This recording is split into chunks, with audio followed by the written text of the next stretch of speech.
The afternoon sun cast gentle shadows across St. Mary Mead's village green, where the annual summer fete had transformed the usually quiet space into a bustling tableau of bunting, trestle tables, and the comfortable murmur of neighborly conversation. Miss Jane Marple sat beneath the spreading branches of an ancient oak, her knitting needles clicking softly as she worked on a delicate lace pattern. To the casual observer, she appeared thoroughly absorbed in her handicraft, but her keen blue eyes missed nothing of the human drama unfolding around her. The focal point of much attention was Mrs. Evelyn Hartwell, a formidable widow who had recently inherited her late husband's considerable estate along with his collection of antique timepieces. She held court near the refreshment tent, her silver hair perfectly coiffed, dispensing opinions with the authority of someone accustomed to being heard. "The church clock has been running fast again," she declared to anyone within earshot. "Poor Mr. Grimsby simply hasn't the expertise to maintain such a delicate mechanism properly." Arthur Grimsby, the village's elderly clockmaker and verger, stood nearby, polishing his spectacles with obvious discomfort. His weathered hands, skilled enough to coax life from the most stubborn timepiece, trembled slightly as he replaced his glasses. "The mechanism is quite sound, Mrs. Hartwell," he said quietly. "Perhaps it's simply keeping its own time, as old clocks sometimes do." Eleanor Vance, a young artist who rented the cottage behind Mrs. Hartwell's grand house, listened to this exchange with barely concealed tension. Miss Marple had noticed how Eleanor's fingers tightened around her teacup whenever Mrs. Hartwell spoke. The girl owed 3 months' rent, according to village gossip, and Mrs. Hartwell was not known for her patience with debtors. Dr. Pemberton moved through the crowd with professional ease, pausing to chat with the vicar's wife about her rheumatism and complimenting Mrs. Cavendish on her prize-winning roses. Yet Miss Marple observed how his gaze kept returning to Mrs. Hartwell with an expression that seemed oddly calculating for such a genial man. The Reverend Clement approached Miss Marple's quiet corner, mopping his brow with a handkerchief. "Quite a turnout, wouldn't you say? Though I confess I'll be relieved when Mrs. Hartwell stops criticizing our poor church clock. It's kept perfect time for over 2 centuries. "Indeed," Miss Marple murmured, her needles never pausing. "Though I've always found that when people become overly concerned with time, it's often because they're running out of it themselves." As the afternoon progressed, a subtle shift occurred in the gathering's atmosphere. Mrs. Hartwell announced her intention to inspect the church clock mechanism personally, declaring that she would not tolerate such slovenly timekeeping in her village. Arthur Grimsby's face flushed at the implied criticism, while Eleanor Vance set down her teacup with a sharp clink that drew several glances. The church clock began its familiar preparation for the 4 o'clock chime, that slight mechanical stirring that preceded each hourly announcement. Conversations gradually quieted as villagers unconsciously prepared to acknowledge the passage of time. Miss Marple found herself counting along, as was her habit, 1, 2, 3, 4. But the clock continued. 5, 6, 7, 8, 9, 10, 11, 12. And then, impossibly, a 13th chime rang out across the village green. The sound hung in the air like a discordant note, wrong and somehow ominous. Nervous laughter rippled through the crowd, followed by puzzled murmurs. "Mechanical fault," someone suggested, but the words carried little conviction. It was then that Mrs. Clement's scream shattered the uneasy quiet. The vicar's wife stood frozen beside the refreshment tent, her hand pressed to her mouth, staring at something behind the canvas partition. Dr. Pemberton reached her first, pushing aside the tent flap to reveal Mrs. Hartwell slumped in a folding chair, her eyes closed, her face an alarming shade of gray. "Stand back, please," Dr. Pemberton commanded, his social manner replaced by professional authority. He knelt beside the motionless figure, checking for vital signs with practiced efficiency. After what seemed an eternity, he looked up, his expression grave. "I'm afraid Mrs. Hartwell is dead." The words fell like stones into still water, sending ripples of shock through the assembled villagers. Murder was unthinkable in St. Mary Mead, yet the circumstances suggested something far more sinister than natural death. Miss Marple rose quietly from her chair, her knitting tucked neatly into her bag. As others clustered around the tragic scene, she noticed several telling details. The overturned teacup beside Mrs. Hartwell's chair, the faint, bitter almond scent that lingered in the air, and most significantly, the small antique pocket watch clutched in the dead woman's hand. A watch whose face showed exactly 13 minutes past 4. "How curious," she murmured to herself, her mild voice barely audible above the growing commotion. "A clock that strikes 13 and a watch that stops at 13 minutes past the hour. In my experience, such coincidences are rarely coincidental at all." As Inspector Slack arrived from the county police station, his authoritative presence doing little to calm the gathering crowd, Miss Marple remained quietly observant. She noted Arthur Grimsby's obvious distress, Eleanor Vance's pale complexion, and Dr. Pemberton's oddly composed demeanor for someone who had just discovered a body. The peaceful rhythm of village life had been shattered by that impossible 13th chime, and Miss Marple suspected that before this mystery was resolved, many more carefully guarded secrets would be revealed. Time, as she well knew, had a way of exposing the truth, no matter how carefully it might be hidden. Inspector Slack's arrival brought immediate order to the chaos, his authoritative presence scattering the bewildered villagers like leaves before a sudden wind. A stocky man with graying hair and the weary expression of someone who had seen too many village dramas, he surveyed the scene with practiced efficiency. His 2 constables began cordoning off the area around the refreshment tent, while he approached Dr. Pemberton, who remained kneeling beside Mrs. Hartwell's still form. "Well then, Doctor, what's your professional assessment?" Slack's voice carried the brisk tone of a man eager to classify this incident and move on to more pressing matters. Dr. Pemberton rose slowly, brushing dust from his knees with careful precision. "At first examination, it appears Mrs. Hartwell suffered some form of sudden collapse. She was 73 after all, and the excitement of the afternoon, combined with the warm weather." He paused, his professional composure flickering slightly. "Though I must say, there's a peculiar scent about her, somewhat bitter, almost like almonds."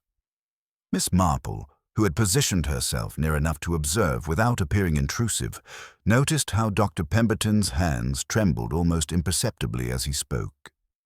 Interesting, she thought, that a man accustomed to death should show such nervousness when discussing what might be a natural passing.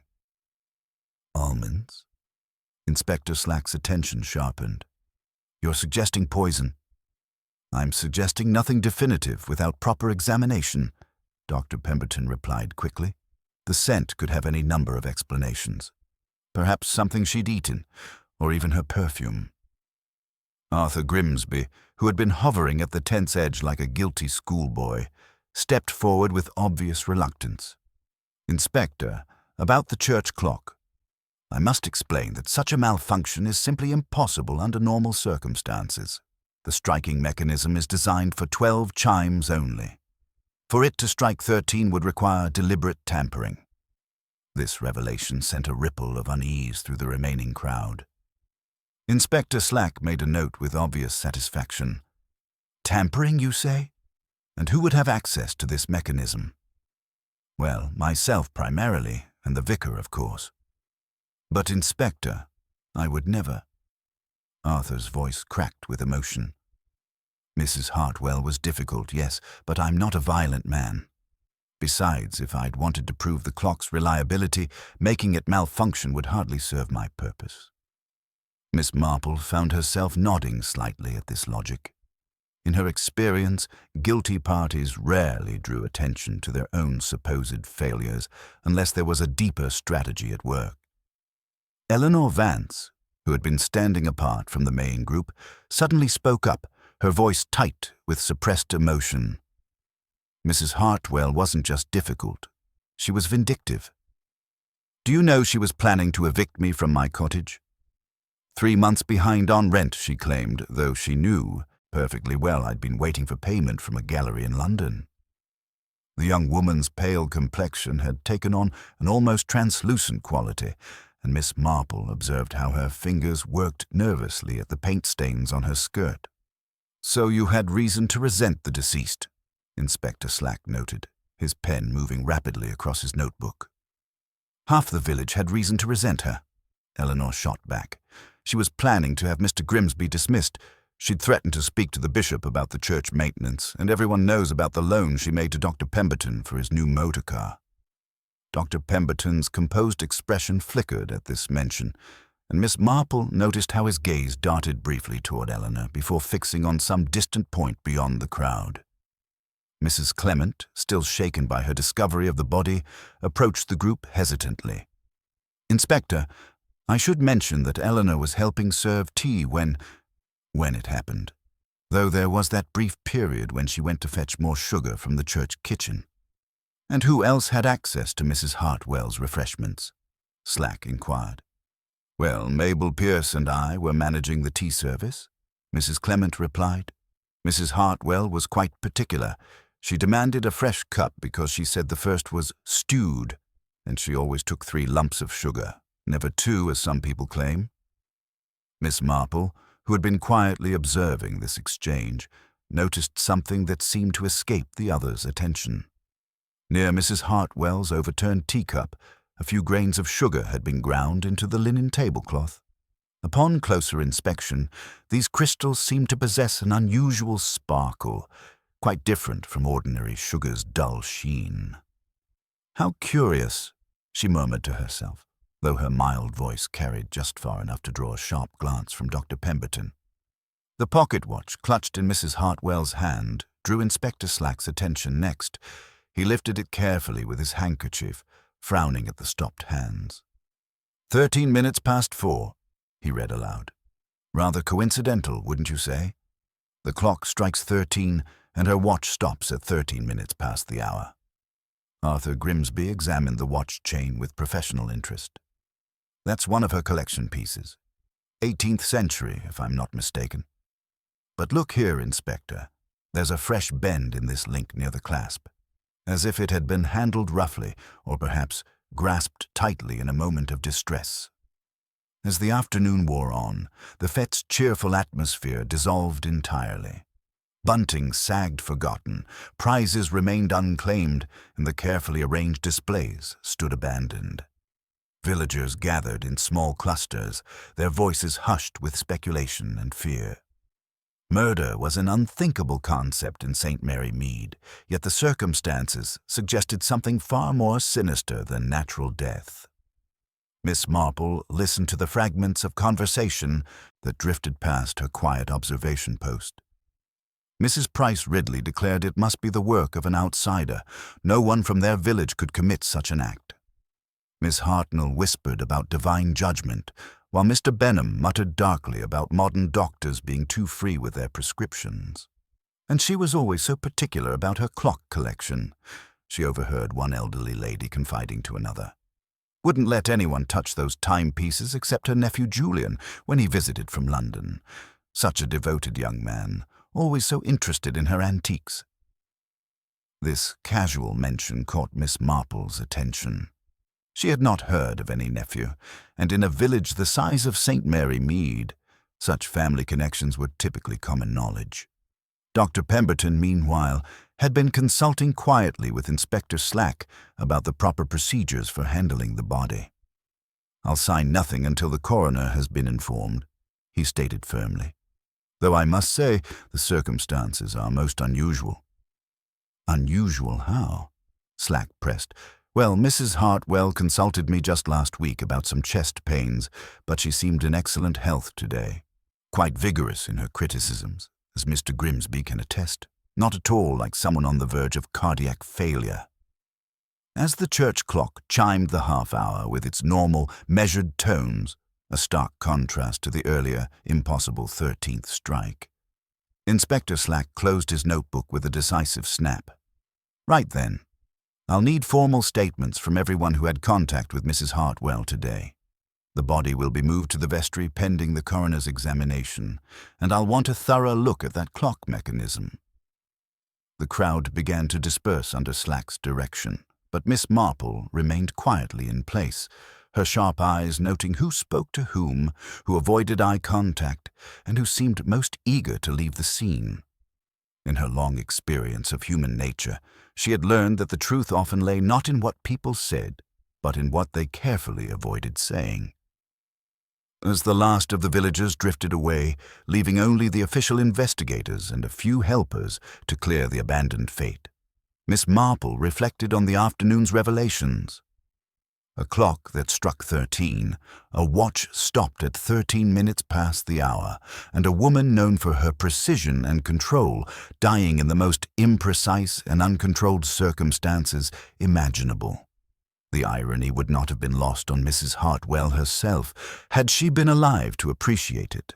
But Miss Marple suspected that this was no mere irony. It was a carefully orchestrated message, though its true meaning remained as yet unclear. Someone had wanted Mrs. Hartwell's death to be noticed, to be remembered, to carry significance beyond the simple fact of her passing. The question was, who, and more importantly, why? The morning after Mrs. Hartwell's death brought an unseasonable chill to St. Mary Mead, as if the village itself had been touched by the shadow of unexpected tragedy. Miss Marple rose early, as was her custom, and found herself drawn to a garden window that offered a clear view of the church tower.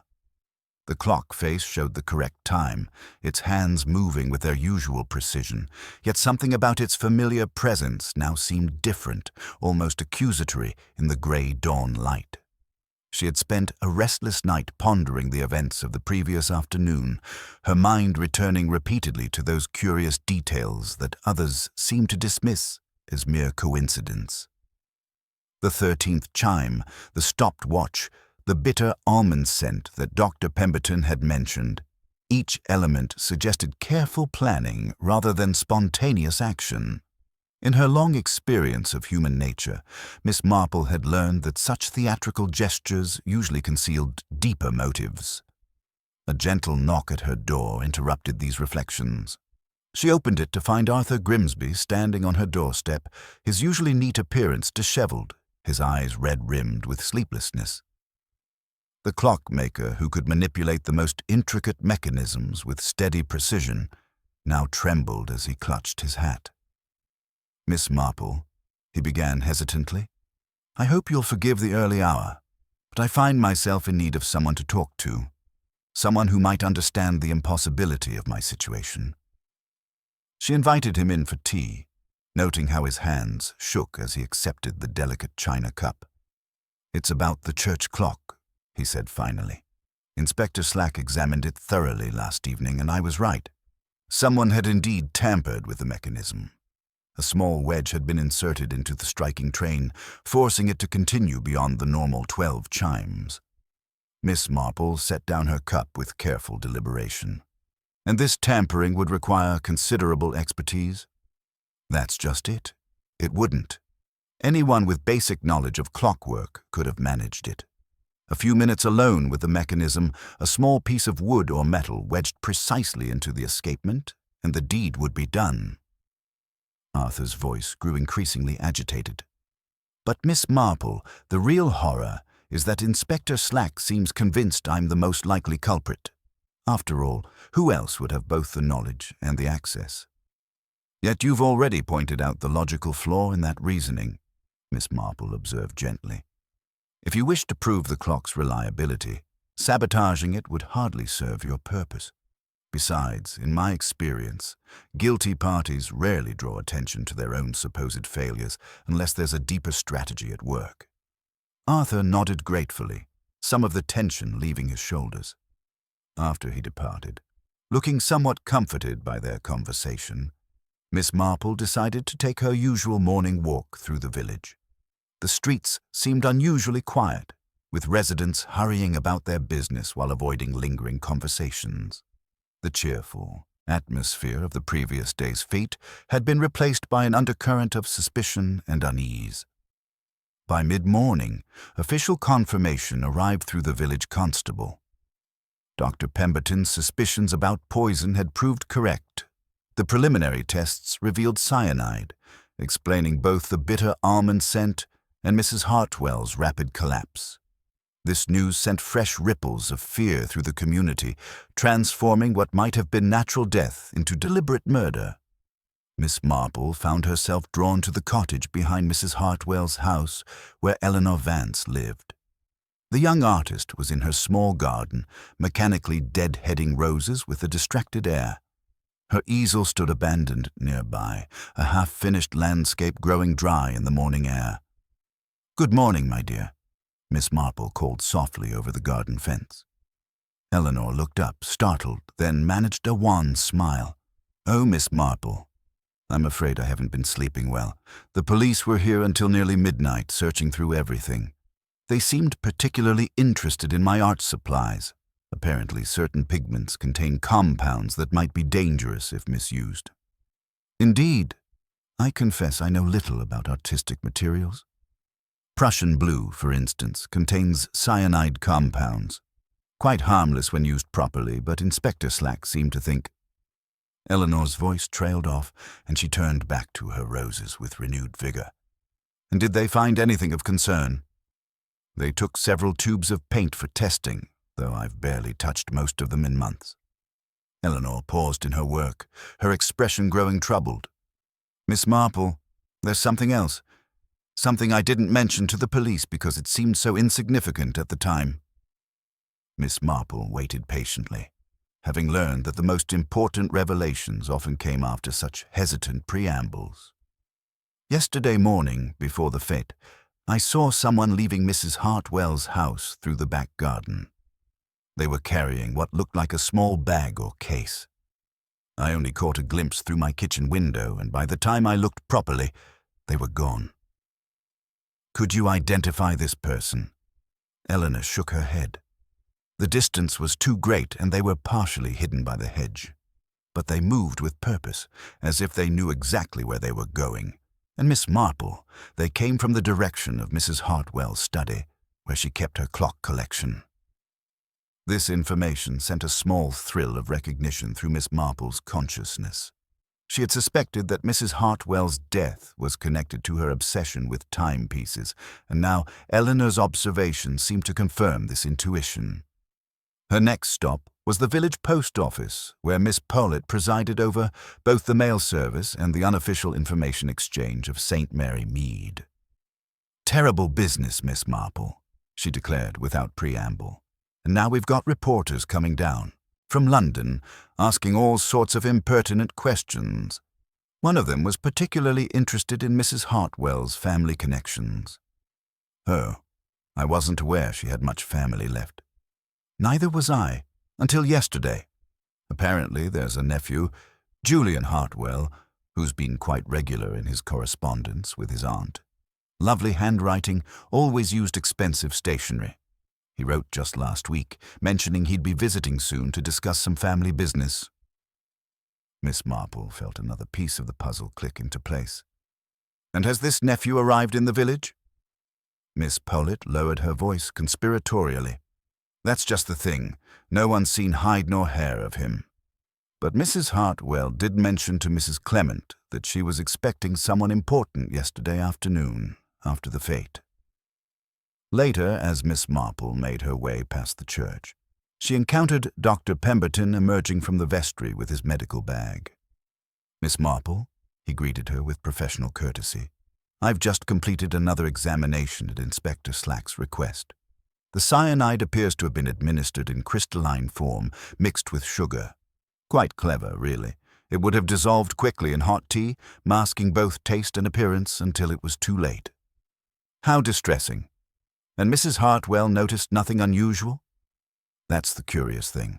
According to Mrs. Clement, Mrs. Hartwell actually remarked that the sugar looked particularly sparkling yesterday. She seemed to find it rather amusing, as if someone had provided extra refined sugar for her exquisite palate, as she put it." As evening approached, Miss Marple sat by her fire, knitting needles clicking rhythmically as she processed the day's revelations. The mysterious nephew Julian, Eleanor's sighting of someone leaving Mrs. Hartwell's house, the theatrical nature of the clock tampering, and now the victim's own observation of the poisoned sugar, all suggested a carefully orchestrated plan by someone who wanted their crime to be noticed, investigated, and ultimately understood. But why such elaborate staging? Why not simply administer the poison quietly and allow it to appear as natural death? The 13th chime suggested someone who wanted to make a statement, though its true meaning remained tantalizingly unclear. Miss Marple suspected that before this mystery was resolved, she would need to understand not just who had killed Mrs. Hartwell, but why they had chosen to announce their crime so dramatically to the entire village.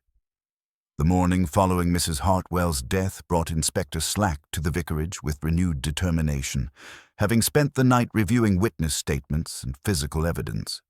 The drawing room had been transformed into a makeshift interview station where he methodically questioned each person who had been near the refreshment tent during the fatal afternoon. Miss Marple, arriving with a basket of scones for the distressed Mrs. Clement, found herself invited to remain in a corner chair where her gentle knitting might provide a calming presence during what promised to be difficult conversations.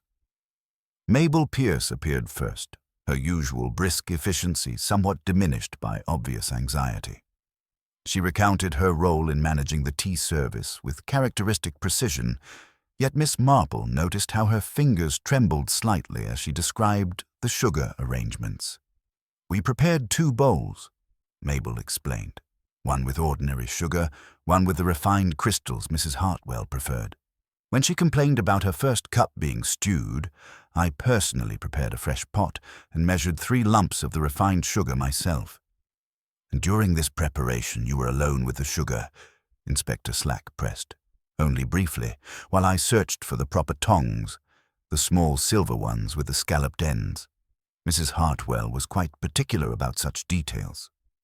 Mabel's voice carried a defensive note, as if anticipating blame for her attention to the deceased woman's preferences. Arthur Grimsby followed, considerably steadier than the previous evening, but still bearing the weight of suspicion. He produced the small wooden wedge that had been removed from the church clock mechanism, turning it over in his weathered hands with professional interest. "It's crude work," he admitted reluctantly. "Anyone with basic knowledge could have managed it. A strip from a cigar box would have served the purpose." This observation prompted Inspector Slack to reveal his morning's discoveries. "We found cigar remnants in the clock tower," he announced with evident satisfaction. "Also a clear heel print with a patch. City cobbler's work, not local. And most significantly, these." He produced the silver sugar tongs with scalloped ends, carefully wrapped in his handkerchief. "Found beside the ladder leading to the clock mechanism." Miss Marple's knitting paused almost imperceptibly at this revelation. The tongs that Mabel Pierce had used to serve Mrs. Hartwell's final cup of tea had somehow found their way to the scene of the clock tampering. The implications were intriguing, suggesting either that Mabel herself had been involved in both aspects of the crime, or that someone had deliberately planted evidence to implicate her. Eleanor Vance entered with obvious reluctance, her pale complexion and red-rimmed eyes revealing the strain of being under suspicion. When questioned about her errand to fetch additional sugar, she maintained her story with quiet dignity. "I was gone only long enough to walk to the church kitchen and return. Mrs. Hartwell watched me leave, and Mabel Pierce remained at the table throughout." "Yet you had access to art supplies containing cyanide compounds," Slack observed. "Prussian blue paint, yes, but I've barely used those particular tubes in months. Besides, extracting cyanide from paint pigments would require considerable chemical knowledge, which I certainly don't possess." Eleanor's voice grew stronger as she defended herself, and Miss Marple noted the ring of truth in her protestations. When Dr. Pemberton was called, the atmosphere in the room seemed to grow more tense. His professional manner remained intact, but Miss Marple observed subtle signs of strain, the slight tremor in his hands, the way his gaze avoided direct contact with others. "Mrs. Hartwell consulted me just last week about chest pains," he admitted when pressed. She seemed unusually agitated, quite unlike her normal commanding presence. She mentioned something about family obligations becoming burdensome. "And the loan she provided for your motor car?" Slack inquired bluntly. "A private arrangement, properly documented with a promissory note. I was making regular payments." Dr. Pemberton's response came perhaps too quickly, suggesting he had anticipated this line of questioning. After the formal interviews concluded, Miss Marple accompanied Mrs. Clement to Mrs. Hartwell's house, where they had offered to assist the housekeeper, Mrs. Briggs, in putting affairs in order pending the solicitor's arrival. The study, with its impressive collection of timepieces, seemed eerily quiet despite the soft ticking of numerous clocks. Mrs. Hartwell's leather diary lay open on the desk, its pages filled with her characteristic, precise handwriting. "Such a show she made of everything," Mrs. Briggs commented with professional disapproval. "The nephew was expected yesterday afternoon after the fete. I prepared the good sherry and laid out the walnut cake, but he never appeared." "The nephew?" Miss Marple inquired gently, though her interest was anything but casual. "Mr. Julian, from London, wrote regularly and telephoned twice this week.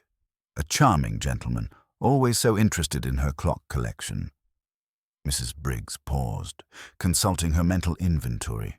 "Speaking of which, the small repeater watch with the vine engraving is missing from the display case. She might have taken it to show him, though she usually kept her collection pieces secure." Miss Marple examined the diary more closely, noting an entry for the previous day written in a different hand than the usual entries. 4:15 J.H. Church. The letters were more tentative, as if added hastily or by someone unfamiliar with Mrs. Hartwell's writing style. In the desk drawers, she discovered a collection of promissory notes, neatly organized and tied with ribbon. Besides Dr. Pemberton's loan agreement, there was a note signed by Mabel Pierce for £5, necessary household expenses, and several letters from London bearing elegant handwriting and expensive stationery. One letter appeared to have been opened and resealed, suggesting either urgent curiosity or suspicious scrutiny on Mrs. Hartwell's part. The afternoon brought additional revelations when Miss Pollitt arrived with the Morning Post and village gossip. "Inspector Slack asked me to inquire about recent visitors," she explained breathlessly. "The Crown Inn took a booking for a Mr. John Hargreaves yesterday, arrived at noon, paid cash, requested privacy, left very early this morning before breakfast, carrying only a light valise." "J.H.," Mrs. Clement whispered, making the obvious connection to the diary entry. Later, as Miss Marple sat quietly in the study, listening to the synchronized ticking of Mrs. Hartwell's clocks, she reflected on the emerging pattern. The mysterious Julian Hartwell, or John Hargreaves, had been expected at precisely the time when his aunt was dying at the village fete. The timing suggested either remarkable coincidence or careful planning. The missing watch, the planted sugar tongs, the cigar remnants in the clock tower, all pointed to someone who wanted to create confusion while simultaneously directing suspicion toward specific individuals. When Eleanor had mentioned seeing someone leaving Mrs. Hartwell's house with a small case, she had unknowingly provided a crucial piece of the puzzle. Miss Marple suspected that case had contained the tools necessary for both the clock tampering and the poison administration. A portable kit for a carefully orchestrated crime. As evening approached, Miss Marple found herself convinced that Mrs. Hartwell's murder was far more complex than Inspector Slack's straightforward approach suggested. The killer had not simply wanted to eliminate an inconvenient victim. They had crafted an elaborate performance designed to mislead the investigation while satisfying some deeper psychological need for recognition. The 13th chime had been both distraction and signature, announcing a crime that its perpetrator wanted remembered not just for its effectiveness, but for its artistry. The question now was not simply who had killed Mrs. Hartwell, but who possessed both the technical knowledge to execute such a complex plan and the psychological compulsion to announce their crime so dramatically to the entire village. Miss Marple suspected that before this mystery was resolved, The true identity of the elusive Julian Hartwell would prove to be the key that unlocked all the other secrets hidden within St. Mary Mead's seemingly peaceful facade. The morning following the formal interviews brought Inspector Slack to the Crown Inn with renewed determination, his notebook ready to capture every detail about the mysterious guest who had arrived on the day of Mrs. Hartwell's death. Mr. Kemp, the landlord, proved eager to assist, producing his guest ledger with the flourish of a man who took pride in his record-keeping. John Hargreaves, he called himself, Kemp reported, wiping his hands on his perpetually spotless apron. City gentleman, paid cash for a single night. Particular about his shoes not getting muddy, which struck me odd since we'd had that morning sprinkle.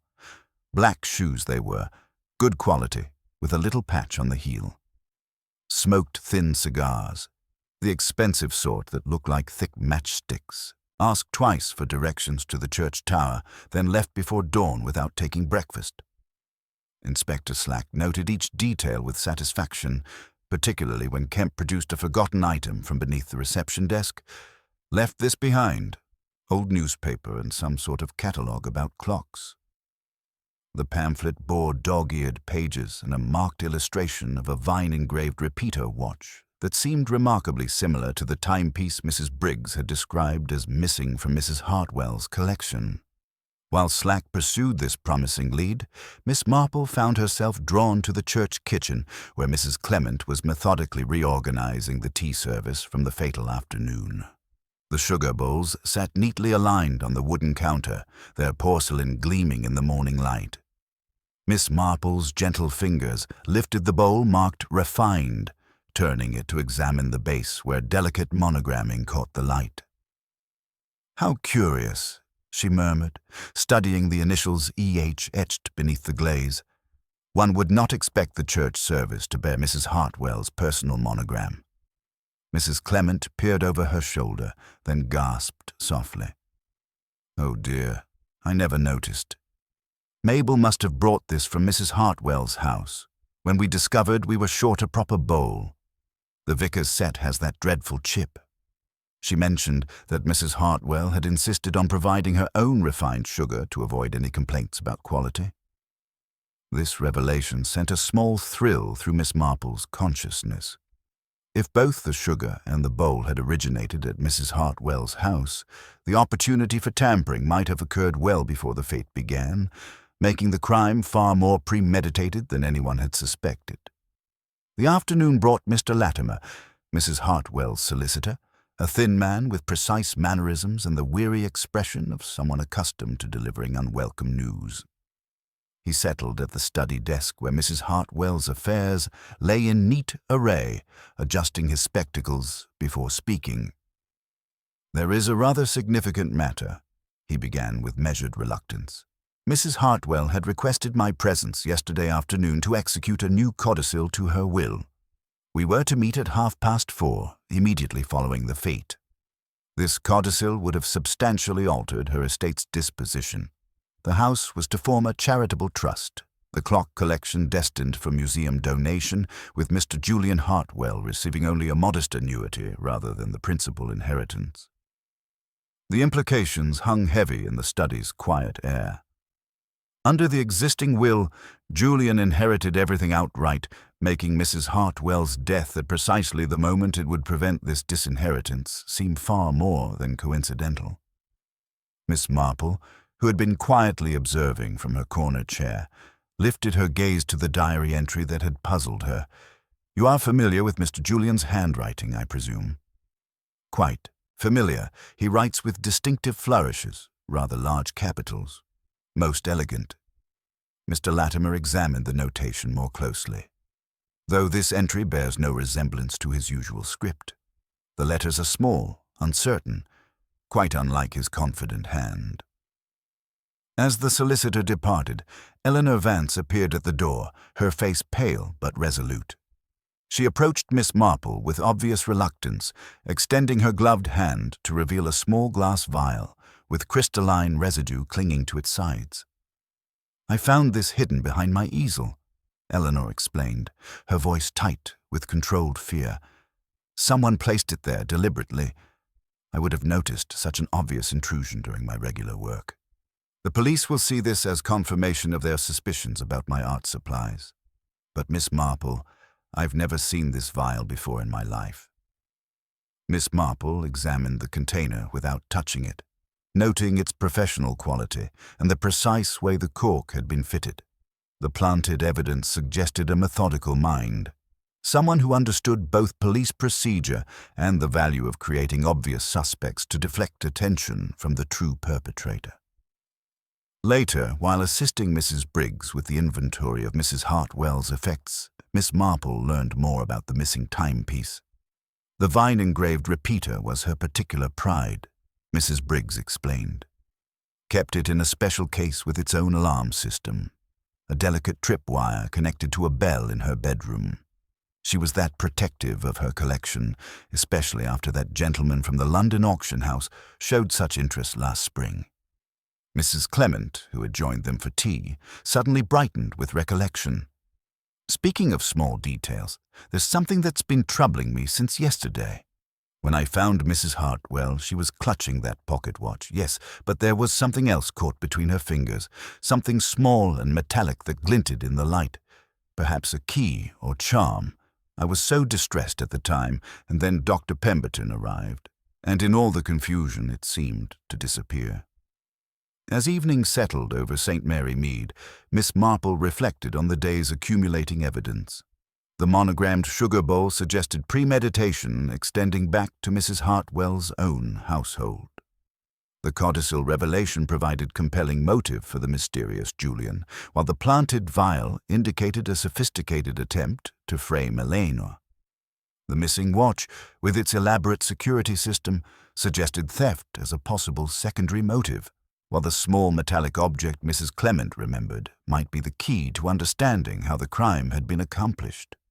The theatrical nature of the murder, the impossible 13th chime, the dramatically poisoned tea, the precisely timed death, now seemed less like mere distraction and more like a carefully orchestrated performance designed to conceal multiple layers of deception. Someone had wanted Mrs. Hartwell dead at the exact moment that would preserve Julian's inheritance, while simultaneously acquiring her most valuable timepiece and ensuring that suspicion fell upon convenient scapegoats. Miss Marple suspected that before this mystery was resolved, the true relationship between the various threads, inheritance, theft, and revenge, would prove far more complex than Inspector Slack's straightforward investigation could uncover. The killer had demonstrated both intimate knowledge of the victim's habits and sophisticated understanding of criminal investigation, suggesting someone far more dangerous than a simple village murderer motivated by obvious grievances. The morning following Eleanor's distressing discovery of the planted vial brought Inspector Slack to her cottage with barely concealed satisfaction, a constable at his side and arrest clearly on his mind. Miss Marple, arriving with her customary offering of preserves and quiet comfort, requested a brief moment with the young woman before any official proceedings commenced. Eleanor, pale but resolute, confided that she had heard someone lifting her garden latch near 11 the previous evening, a distinct click that had sent her to the window, though the intruder had vanished quickly along the hedge toward Mrs. Hartwell's property. While Inspector Slack pursued his methodical investigation, Miss Marple found herself drawn once again to Mrs. Hartwell's study, where a nagging detail about the sugar service had been troubling her thoughts.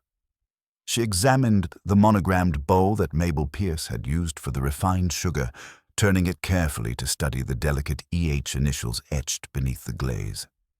When Mrs. Briggs appeared with her usual efficiency, Miss Marple ventured a gentle inquiry about the bowl's provenance. "That's the curious thing, Miss Marple," Mrs. Briggs replied with obvious puzzlement. "I've worked in this house for 15 years, and I know every piece of china. That bowl never belonged to Mrs. Hartwell. The initials made everyone assume it was hers, but I've never seen it before yesterday morning when Mabel brought it from somewhere else entirely." This revelation struck Miss Marple with sudden clarity. If the monogrammed bowl bearing EH initials didn't belong to Evelyn Hartwell, then someone else with those same initials had provided both the container and its deadly contents, The crime had been orchestrated with even greater sophistication than anyone had suspected, requiring not just the poison itself, but the perfect vessel for its delivery. Dr. Pemberton's afternoon visit to check on various patients provided Miss Marple with an opportunity to observe his demeanor more closely. She found him in the church vestry, ostensibly consulting with the vicar about Mrs. Clement's continued distress, but his attention seemed oddly focused on the remaining evidence from the fete. When she mentioned Mrs. Clement's recollection of seeing something metallic in Mrs. Hartwell's dying grasp, his professional composure flickered almost imperceptibly. "I confess I noticed nothing of the sort," he replied with practiced smoothness. "My attention was entirely focused on determining her condition, though of course such details might easily be overlooked in the confusion of the moment." Arthur Grimsby, summoned to explain the technical aspects of Mrs. Hartwell's prized timepieces, provided crucial information about the missing repeater watch. "The vine-engraved piece was her particular treasure," he explained, his weathered hands demonstrating the delicate winding mechanism. "But here's the essential point. Without its special key, the watch becomes merely decorative. These old repeaters require their original keys. Substitutes simply won't function properly. Mrs. Hartwell kept the key on a small silver chain, never separated from the watch itself." This technical detail illuminated the significance of Mrs. Clement's observation. If Mrs. Hartwell had been clutching a metallic object at the moment of death, it was likely the precious key to her most valuable timepiece, either in a desperate attempt to protect it or as evidence of a struggle with someone intent on theft as well as murder. The afternoon brought a startling discovery when Mrs. Clement, methodically preparing the fete linens for laundering, found a small silver object caught in the hem of the refreshment tent's tablecloth. The delicate winding key, with its characteristic vine pattern engraving, had somehow become entangled in the fabric during the confusion following Mrs. Hartwell's collapse. Its presence at the scene confirmed that the theft and murder were inextricably linked, occurring simultaneously in those crucial moments when the victim realized her danger. Inspector Slack, examining the key with grudging interest, began to appreciate the complexity of the crime they were investigating. So the killer wanted both the inheritance motive and the valuable watch, he mused. But why make it so theatrical? The 13th chime, the sparkling sugar, all that elaborate staging? Miss Marple, observing from her quiet corner, reflected on the psychological implications of such elaborate planning. The killer had demonstrated not merely criminal intent, but an almost artistic compulsion to create a memorable performance. The 13th chime had served as both distraction and signature, announcing a crime that its perpetrator wanted recognized for its sophistication as well as its effectiveness. Dr. Pemberton's continued presence at these discussions, always professionally helpful, yet somehow overly interested in the investigation's progress, struck Miss Marple as increasingly significant. His medical knowledge would certainly encompass the effects and administration of cyanide, while his social position provided access to the victim's household and habits. Most tellingly, his apparent composure in the face of murder seemed almost too practiced for a country doctor encountering his first violent crime. As evening approached, Miss Marple found herself piecing together a pattern of deception that extended far beyond simple murder for gain. The fictional Julian Hartwell had been a masterful creation, providing cover for the real killer while establishing both motive and opportunity.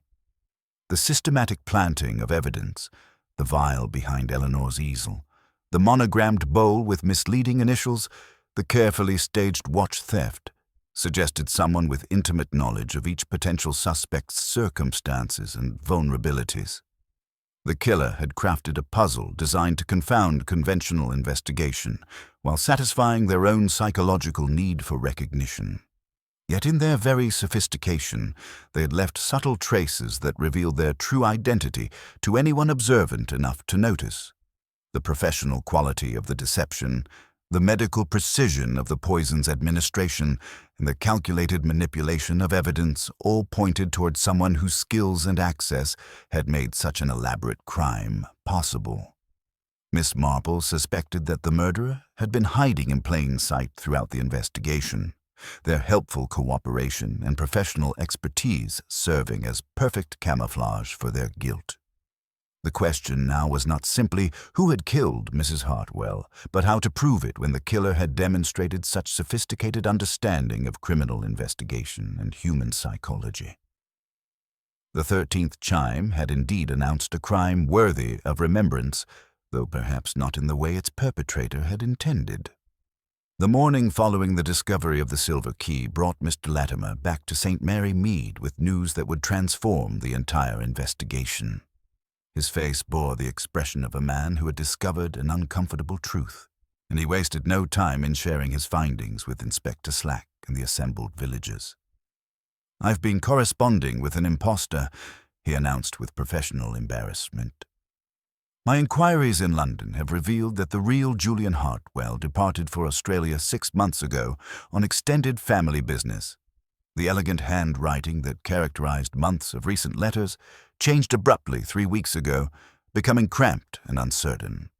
More significantly, the London address provided in these communications proved to be a boarding house, where no Julian Hartwell has ever resided." This revelation sent shockwaves through the gathered group. Miss Marple, observing from her quiet corner, noted how each person processed this information differently. Eleanor Vance showed visible relief, while Dr. Pemberton's composed expression flickered almost imperceptibly. Inspector Slack, meanwhile, began furiously revising his theories about the mysterious John Hargreaves, who had stayed at the Crown Inn. The afternoon brought an unexpected confession from Mabel Pierce, who arrived at Miss Marple's cottage with obvious distress weighing upon her conscience. "I must tell you about that monogrammed bowl," she began without preamble, her usually steady hands trembling as she accepted a cup of tea. "I said I took it from Mrs. Hartwell's house because of the initials, but that wasn't true. The bowl came from Dr. Pemberton's surgery, from Elm House. The EH stands for Elm House, not Evelyn Hartwell." Miss Marple set down her cup with careful deliberation. "And the silver tongs with the scalloped ends?" "From the same service at the surgery," Mabel admitted, her voice barely above a whisper. "Dr. Pemberton's housekeeper, Mrs. Brent, pressed them on me when we were short of proper serving pieces for the fete. She said the doctor was particular about supporting parish matters. I never imagined they would be used for such a terrible purpose." This confession provided the crucial link Miss Marple had been seeking. The poison had been administered using Dr. Pemberton's own china and serving implements brought to the fete under the guise of helpful community support. The killer had literally provided the tools for his own crime, hiding in plain sight behind professional courtesy and civic duty. Later that afternoon, as Miss Marple made her way past the church, a commotion erupted from the direction of the tower. Arthur Grimsby's voice, raised in alarm, was suddenly cut short by a heavy thud and the crash of falling objects. She hurried toward the sound, arriving to find the elderly clockmaker lying at the base of the spiral staircase, groaning softly with a nasty gash on his forehead and his leg twisted at an unnatural angle. Dr. Pemberton arrived with remarkable promptness, his medical bag in hand and his professional demeanor intact. "Fractured tibia, possible concussion," he diagnosed efficiently. "He's fortunate it wasn't worse. That brass weight could have crushed him entirely." As Arthur was carefully moved onto a stretcher, he managed to gasp out fragments of what had occurred. "Wasn't an accident," he whispered, his eyes struggling to focus. "Heard someone whisper, 'Careless old fool.' Then the plank gave way." His weathered hand pointed weakly toward the shadowy recesses of the belfry. Inspector Slack immediately ordered a search of the tower and surrounding area, but nothing suspicious was discovered beyond the expected dust and cobwebs. The official conclusion quickly formed. The mysterious Hargreaves had tampered with the clock mechanism so thoroughly that it had become unstable, and Arthur Grimsby, in his well-meaning attempts at repair, had become an unfortunate victim of the sabotage. Miss Marple, however, examined the scene with her characteristic attention to detail. The fallen brass weight showed no signs of wear or weakness that would explain its sudden descent. More tellingly, the broken plank that had caused Arthur's fall bore a clean break, too clean for natural deterioration. She noticed faint scratches on the adjacent timber, as if something metallic had been used to pry the plank loose with considerable force. When she visited Arthur later at his cottage, his memory had cleared sufficiently to provide more disturbing details.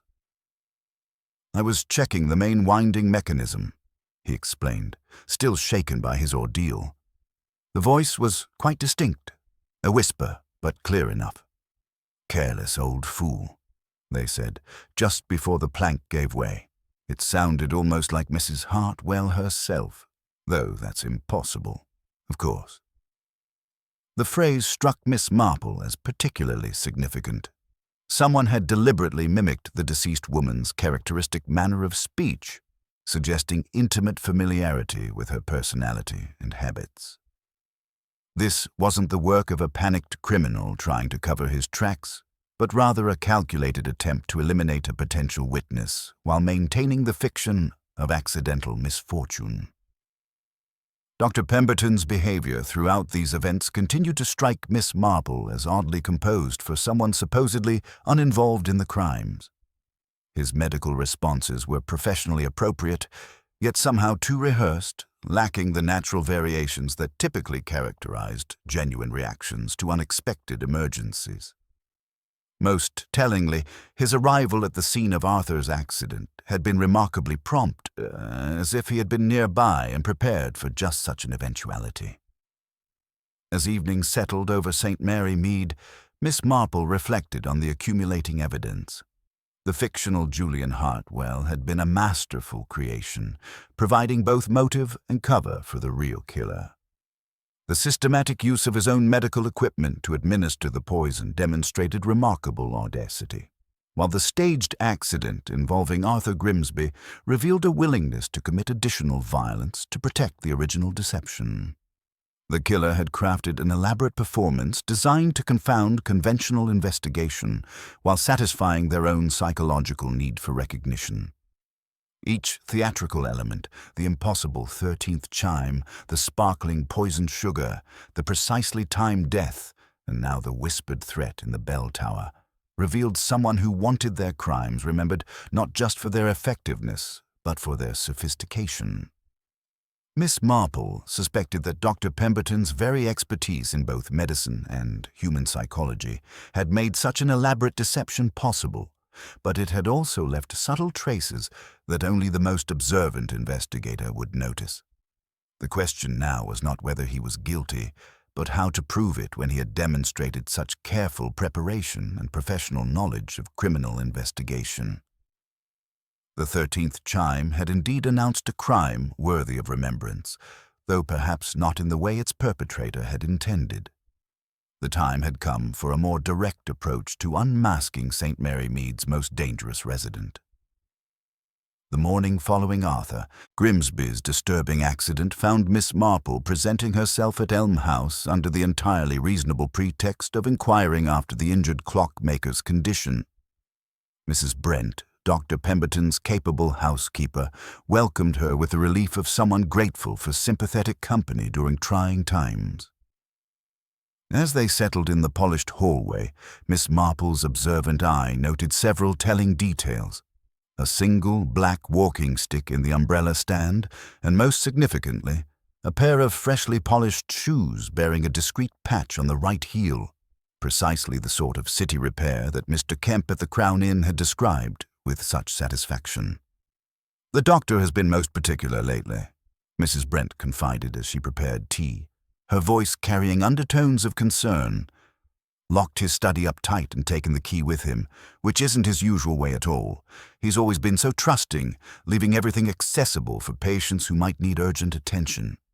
And there's been such odd chemical smells coming from that room, sharp medicinal odors that remind me of the old photography studio where I worked as a girl."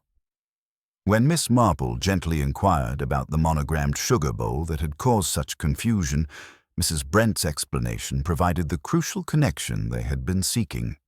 "Oh, not Evelyn Hartwell at all, Miss Marple. Elm House. The doctor had the service ordered with the house initials years ago. He's particular about having things properly marked. Such a pity about the bowl that didn't return from the fete. It was the prettiest of the set." This revelation struck Miss Marple with profound significance. The poison had been administered using Dr. Pemberton's own china, brought to the fete under the innocent guise of community support.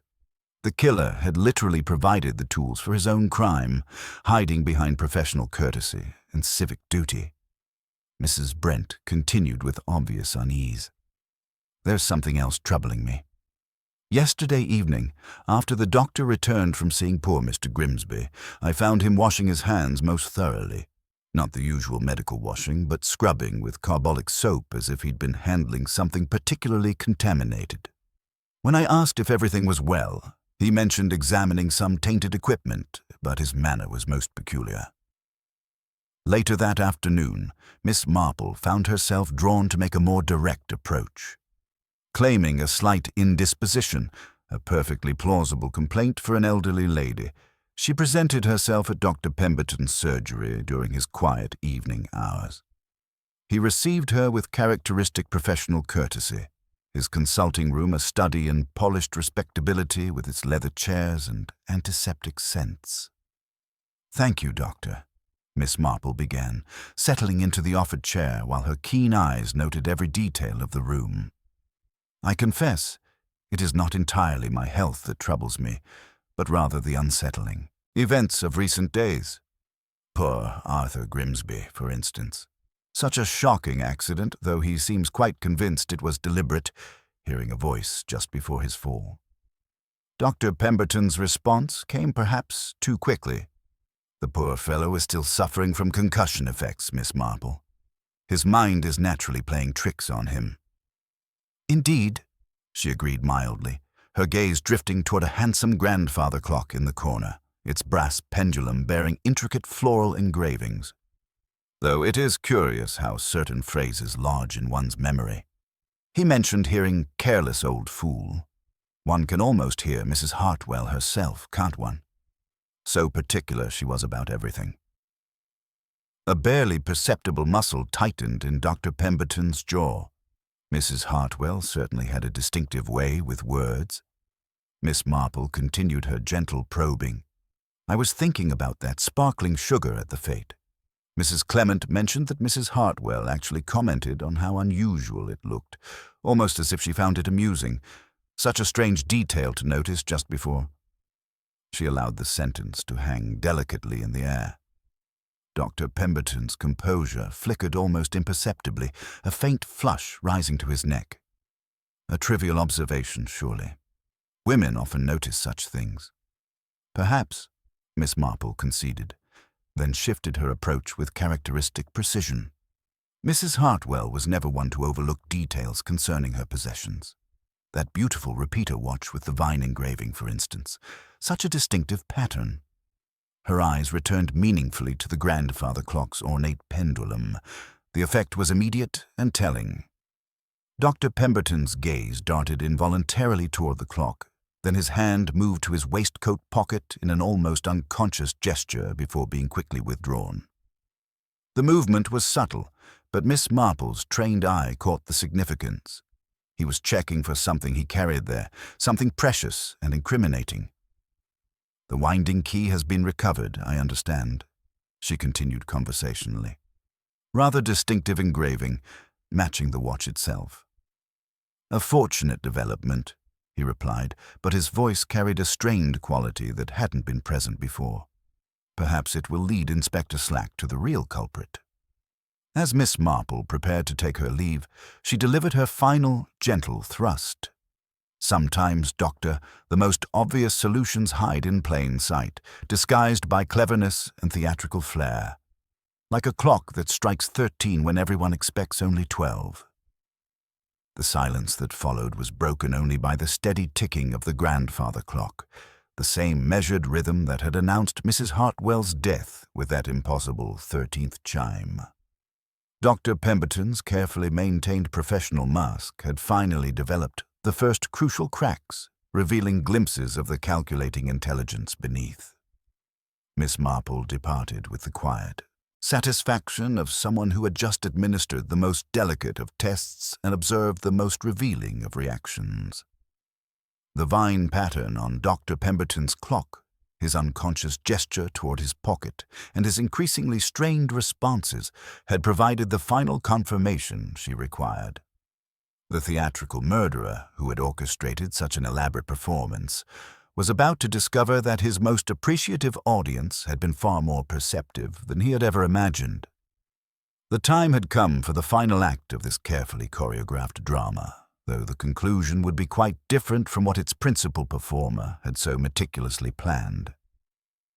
The morning following Miss Marple's pointed conversation with Dr. Pemberton brought her to the vicarage with a carefully considered plan. She had spent the night reflecting on the psychological profile of their theatrical murderer, someone who craved recognition for his cleverness, yet remained hidden behind professional respectability. Such individuals, in her long experience, possessed a fatal weakness. When pressed with the right combination of evidence and appreciation for their artistry, they often revealed themselves through their very need to be understood. Mrs. Clement, still fragile from recent events, welcomed the suggestion of a small gathering to discuss Arthur Grimsby's recovery and the village's return to normalcy. "Perhaps Dr. Pemberton could join us," Miss Marple suggested gently. "His medical opinion would be so reassuring, and I confess I have some questions about poor Mrs. Hartwell's final moments that only a physician could properly address." The vicarage drawing room that afternoon held an atmosphere of studied casualness that barely concealed underlying tensions.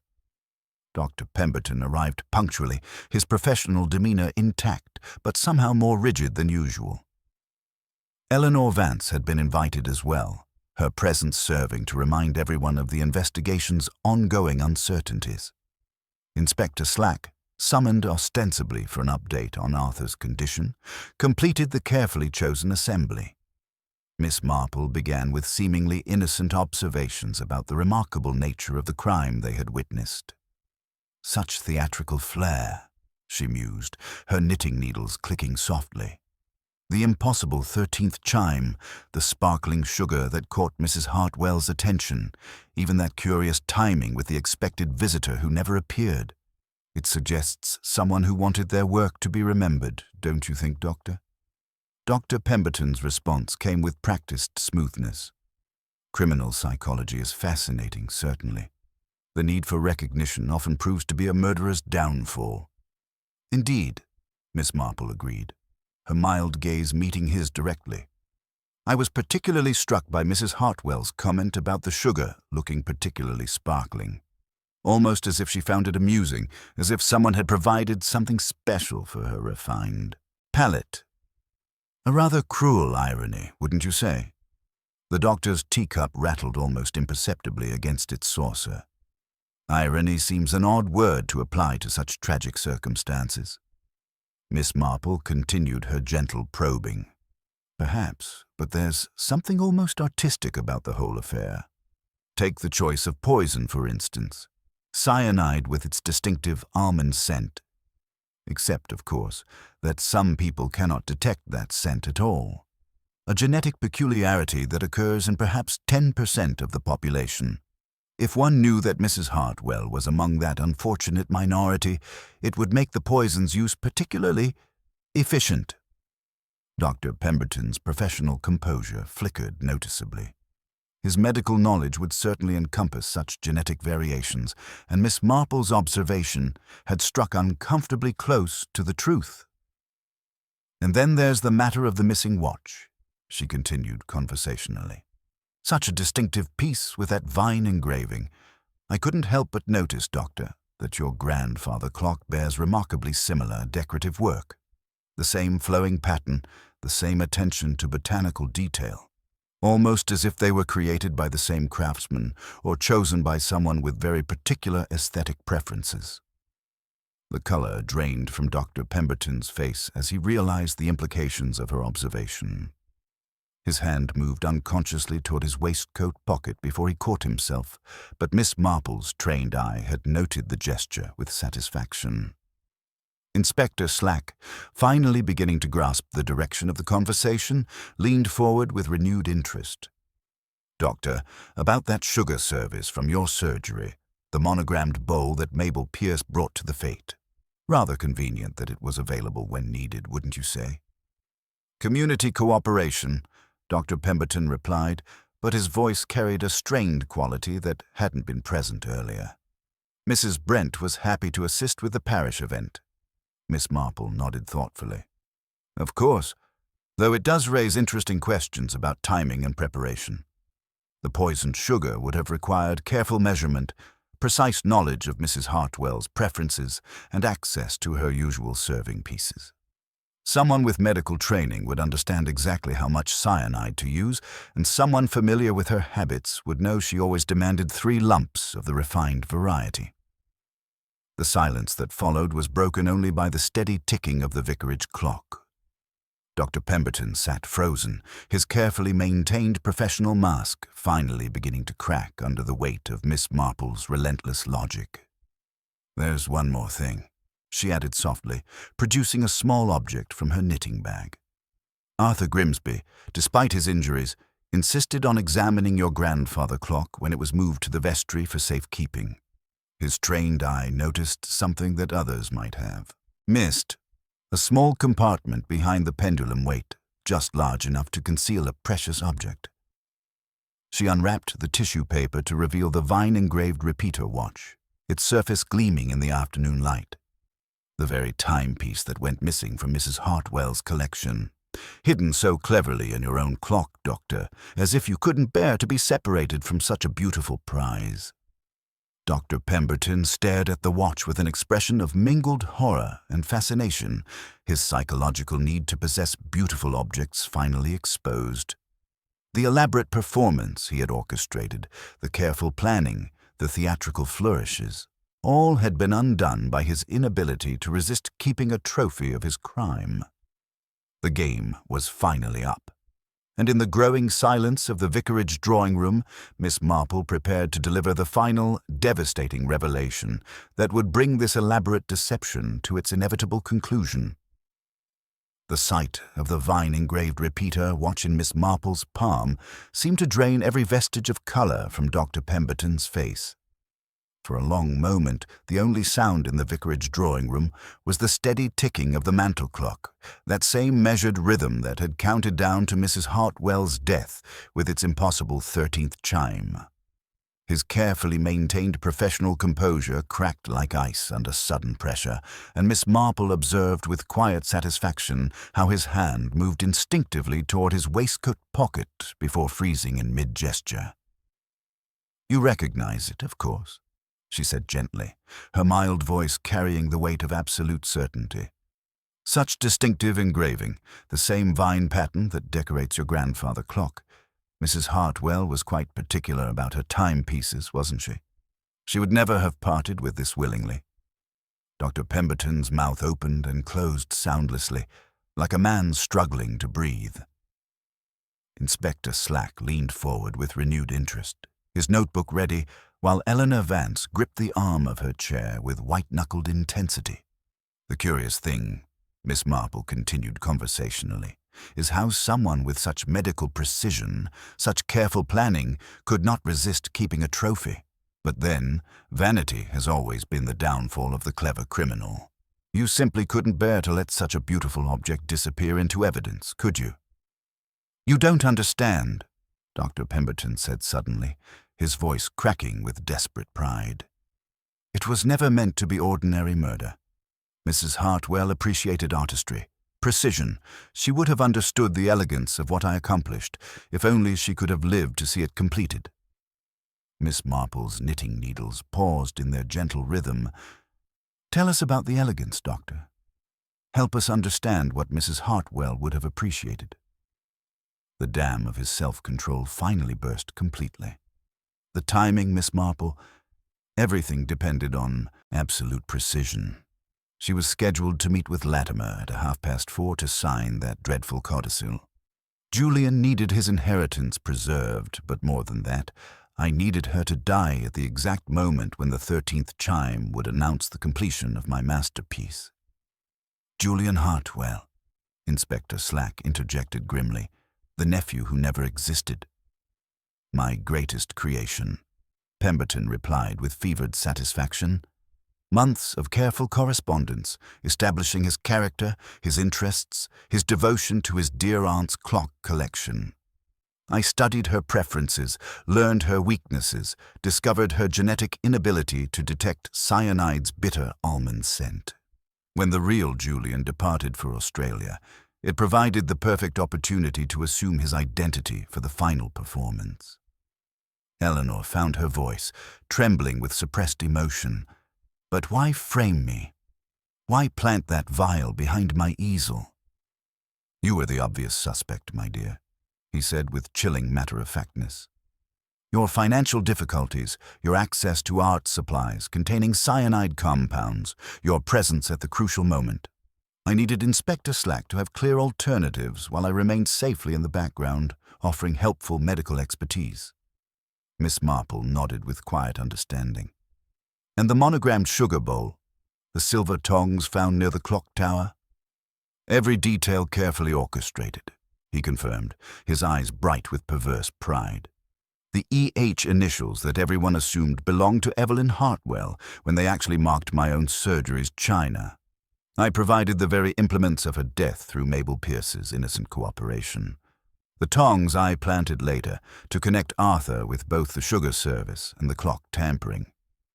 Arthur Grimsby's accident was no accident at all, Miss Marple observed.